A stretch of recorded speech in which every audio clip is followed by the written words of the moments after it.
நீல நிறத் தொடர். முன்னுரை.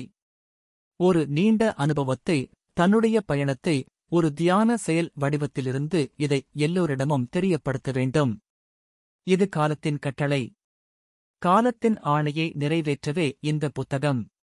இந்த புத்தகத்தை படிக்கும் ஒவ்வொருத்தருக்கும் ஒவ்வொரு விதமான புரிதல்கள் ஏற்படும். அந்த புரிதல் உங்களுக்கு ஒரு அனுபவமாக மாறும். அந்த அனுபவம் ஒரு பயணமாகத் தொடரும். அந்த தொடர்வது பல இரகசியங்களை உங்களுக்குள்ளே ஒரு விவாதத்தை ஏற்படுத்தும். அந்த விவாதம் இந்த உலகம் உருவானதைப் பற்றி, அதை ஊடுருவி, அதற்கு உள்ளே நாமா, இல்லை அதற்கு வெளியிலே நாமா, அதை தெளிவுபடுத்த இந்த புத்தக எழுத்து தொடர்கள் உங்களுக்கு உதவியாக இருக்கும். உள்ளே செல்வோம். சுவாசத்தை கவனிக்கும் தொடர். ஒரு காலகட்டத்தில் உருவ வழிபாட்டில் ரொம்ப தீவிரமாக செயல்பட்டவர்கள் நாம். இந்த தியானம் வந்ததற்குப் பிறகு அதே வழிபாட்டு முறைகளை எப்படி வழிபட வேண்டும் என்பதை நமக்கு உருவாக்கிக் கொடுத்தது. ஆலயங்களை எப்படி அணுக வேண்டும், அங்கிருக்கின்ற உயர்ந்த செயல்களை எப்படி தொடர்பு கொள்ள வேண்டும் என்பதை இந்த சுவாசத்தை மட்டும் கவனித்து தியானத்தினால் ஆலயத்தை வணங்கும் இடமாக இல்லாமல் ஒரு தியானிக்கும் இடமாக நாம் மாற்றிக்கொண்டோம். பல்வேறுபட்ட தியானங்கள் இங்கு கொடுக்கப்படுகிறது. நாம் இந்த சுவாசத்தை கவனித்து சுவாசத்திற்கு தொந்தரவு செய்யாமல் தியானிக்க வேண்டும் என்பதை கொடுத்து வருகிறோம். இதைப் பார்க்கின்றவர்களுக்கும் சுவாசத்தை கவனிப்பது என்றால் சுவாசத்தை அல்ல, சுவாசம் நுழையும் 2 மூக்கு துவாரத்தையும் கவனிக்க வேண்டும். வெகு சில மாணவர்கள் அந்த சுவாசத்தை துரத்திக் கொண்டு அலைகிறார்கள். எனது மூக்கு துவாரத்தில் உள்ளே சுவாசம் வரவில்லை, சுவாசம் ஓடிப்போய் விடுகிறது, சுவாசத்தை பிடிக்க முடியவில்லை என்று பல்வேறு கதைகளை நம்மிடமே சொல்கிறார்கள். அப்படி அது நடைமுறை அல்ல. 2 துவாரத்தையும் தான் கவனிக்க வேண்டும். சுவாசம் போவதையோ வருவதையோ கவனிக்கச் சொல்லவில்லை. இந்த மூக்கினுடைய துவாரத்திற்கு இன்னொரு பெயர் இருக்கிறது. இதைக் குகை என்று சொல்வார்கள். மலைகளில், மலைத்தொடர்களில் நிறைய குகைகளைப் பார்த்திருக்கலாம். அந்த மலைத்தொடர்களில் இருக்கும் குகைகளுக்குள் நாம் அவசரப்பட்டு உள்ளே உட்கார்ந்து தியானிக்கக்கூடாது. அந்த குகைக்கு வெளியே அமர்ந்துதான் தியானிக்கப்பட வேண்டும். அந்த குகைக்கென்று சில பணிகள் இருக்கும். அந்த குகை ஆளில்லாதது போல் இருக்கும்.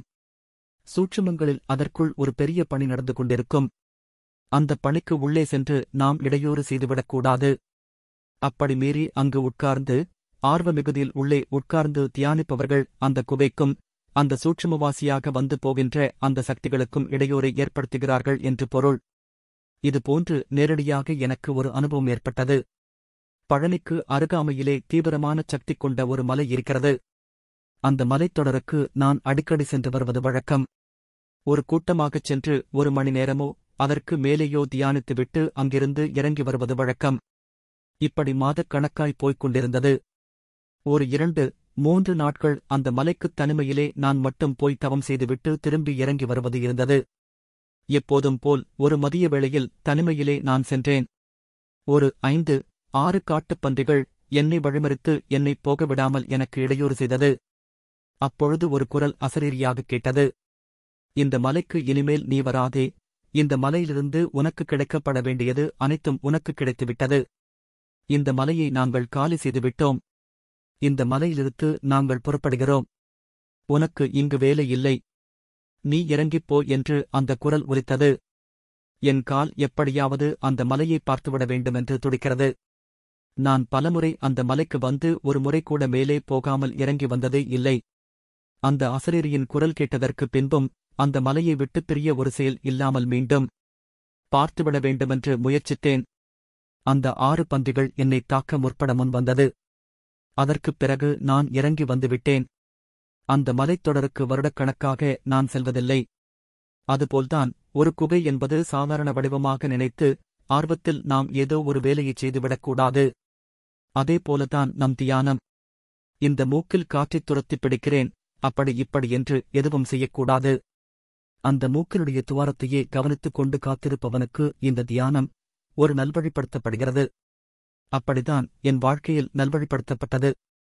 தியானிப்பவர்கள் கவனமாக இதைப் பின்பற்றினால் நாளை பல மாணவர்களுக்கு நீங்கள் ஒரு வெளிச்சமாகவும் ஒரு பாதையாகவும் திகழ்வீர்கள். இது என்னுடைய அனுபவம். அந்த மூக்கினுடைய துவாரத்தைத் தொடர்ந்து கவனிப்பவர்களுக்கு ஒருவிதமான அழுத்தம் ஏற்படும். சுவாசத்தினுடைய அளவை கொஞ்சம் அதிகரிப்பதற்கான வாய்ப்புகள் உருவாக்கப்படும். தொடர்ந்து கவனித்துக் கொண்டிருப்பவர்களுக்கு மனம் ஒருநிலைப்படுவதற்கு வாய்ப்புகள் ஏற்படும்.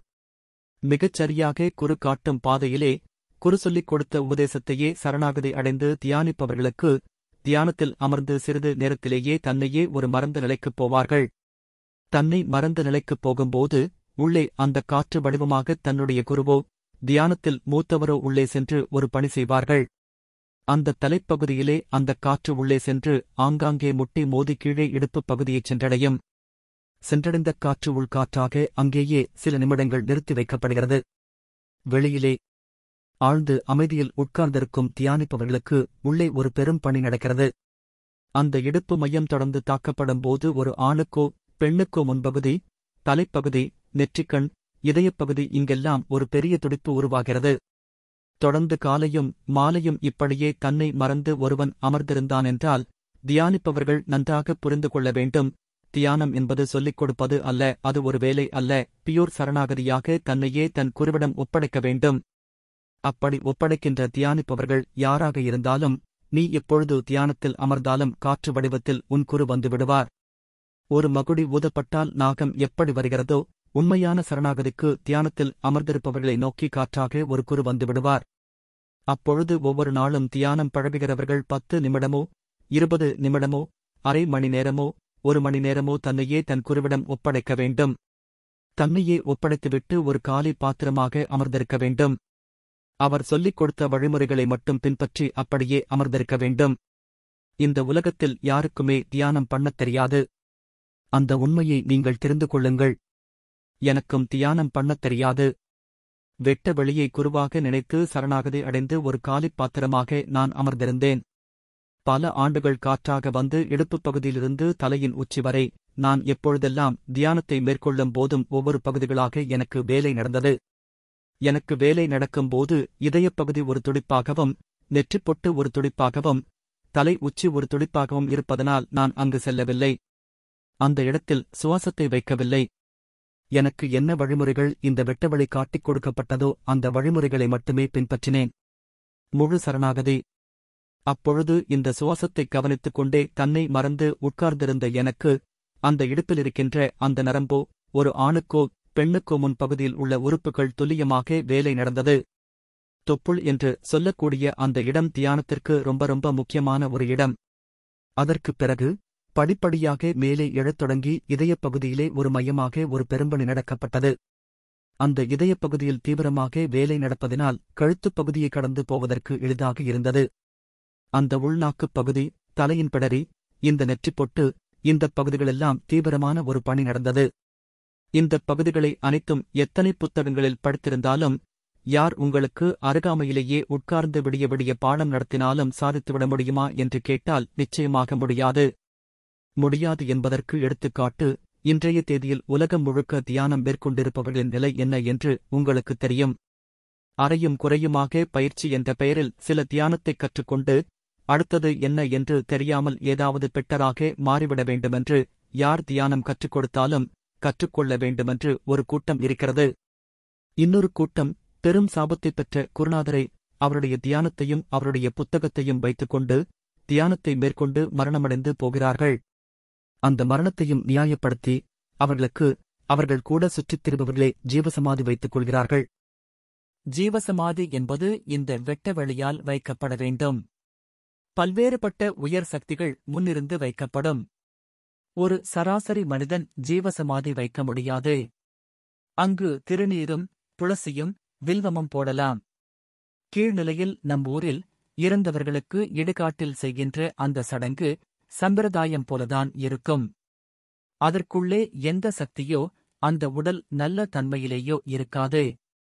நான் பார்த்த அளவில் 90 விழுக்காடு பேர் இந்த தியானத்தை தவறாக கற்றுக் கொடுப்பவர்களே நான் அதிகமாக பார்த்திருக்கிறேன். ஏன் இப்படி நடக்கிறது என்று ஊடுருவி போய் தியானத்தில் பார்த்தால் இந்த காலச் சுழற்சியில் இப்படித்தான் இவர்கள் செயல்படுவார்கள். விஷமுள்ள பாம்பிற்கு முட்டையும் பாலும் வைப்பார்கள். உயர்ந்த தியானத்திலுள்ள பாம்பை அலட்சியம் செய்வார்கள். இப்படிதான் நிகழ்ந்து கொண்டிருக்கிறது. காலத்தினுடைய சுழற்சியையோ காற்றினுடைய சுழற்சியையோ ஒரு தூய்மையான குருவிடம் மட்டுமே காட்டிக் கொடுக்கப்படும், கிடைக்கவும்படும். ஒரு நல்ல குருவைக் கண்டறிவதுதான் கடினம். கண்டுவிட்டால், அவரை இறுகிப் பற்றிக் கொண்டால் என்ன நடக்கும் என்பதற்கு விவேகானந்தர் ஒரு முன்னுதாரணம். அவர்கள் வாழ்க்கையில் நடந்தது. ராமகிருஷ்ணர் குரு, விவேகானந்தர் சீடர். அந்த குரு சீடரிடம் சொல்கிறார், நீங்கள் பகவான், நீங்கள் ரிஷி, நீங்கள் மனிதனாக அவதரித்து வரும்போது ஒரு சாதாரண சக்தி கொண்ட நான் உங்களுக்கு உதவிட இந்த வெட்டவெளி என்னை அனுப்பி வைத்தது. அதனுடைய பொருள், நான் குருவாக இருக்கிறேன், நீங்கள் இறைவனாக இருக்கிறீர்கள். எனக்கே நீங்கள்தான் கடவுள், அப்படித்தான் அதனுடைய பொருள். ஆனால் விவேகானந்தர் ஒரு நாள் கூட நான் இறைவன் அப்படி என்று நினைத்ததே இல்லை. இப்பிறப்பில் இராமகிருஷ்ணரே எனக்கு குரு, எல்லாம் என்று அவரையே பற்றிக் கொண்டார். இறைவனாக இருந்தாலும் பற்றிக் கொள்வதிலும் பற்றற்று வாழ்வதிலும் நம்முடைய நோக்கம். எதற்காக அவதரித்தோமோ அதை நிறைவேற்ற முடியும். அப்படி இருந்ததினால் விவேகானந்தர் சாதித்தார். இன்று நாம் குருவோடுதான் நிற்கிறோமா? பண மூட்டையை சுமக்கும் ஒரு வியாபாரியிடமல்லவா நிற்கிறோம்? பணத்தை கொடுத்து ஒரு வியாபாரியிடமல்லவா ஒரு தியானத்தை கற்றுக்கொள்கிறோம்? காசிற்கு, பணத்திற்கு, டாலருக்கு தியானத்தை விற்பவர்களுக்கு என்ன பெயர்? வியாபாரிதான். ஆனால் நீங்கள் ஒரு வியாபாரியை குரு என்று சொல்லிக்கொண்டு 90 விழுக்காடு மக்கள் நிற்கிறீர்கள். வெறும் 10 விழுக்காடு மக்கள் உண்மையான குரு பின்னால் போய்க் கொண்டிருக்கிறார்கள். நம் தியானத்தை மேற்கொள்ளும் ஒவ்வொருத்தரும் இந்த உலகத்தில் எந்த மூலையில் இருந்தாலும் சுவாசத்தை கவனித்து அமர்ந்திரு. உன்னை வழிநடத்த காற்றாக இந்த வெட்ட வெளியிலிருந்து என்னை உருவாக்கிய அந்தச் சக்தியே உன்னையும் உருவாக்க வரும். இது சத்தியம். இதுவே சத்திய லோகம் பிறப்பதற்குச் சாட்சி. இனி நடக்கப் போகும் அனைத்தையும் எல்லோரும் கவனிப்பார்கள்.